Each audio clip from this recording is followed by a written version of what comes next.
Assalamualaikum warahmatullahi wabarakatuh. Sugeng siang para pemirsa, sugeng pepanggihan wonten pawarta DKV 6. Kila Naisa Wardadul badhe nglantrahake pawarta kang asipun fakta lan faktual. Kaendahan air terjun Mondal. Kaendahan Mondal Kudus dumunung ing air terjun Mondal sing dhuwure kurang luwih 50 meter, diubengi déning sesawangan alam sing asri ing lereng Gunung Muria, lan swasana sing tentrem kanthi swarane banyu sing jerit lan kicau manuk. Kanggo gaya iku, pengunjung bakal ngetutake dalan liwat perkebunan kopi, dene fasilitas kayata warung lan kamar ganti kasedya ing cedhak.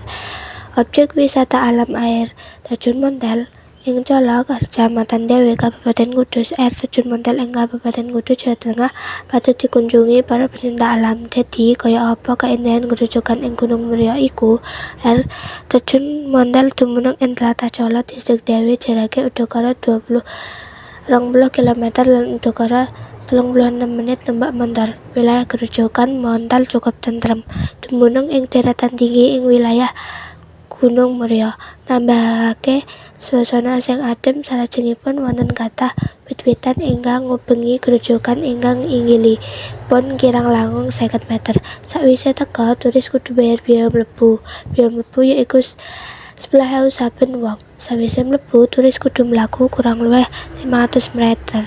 Mlaku kurang luwih 10 menit. Pandangane wit-witan lan hawane asri lereng Muria langsung katon.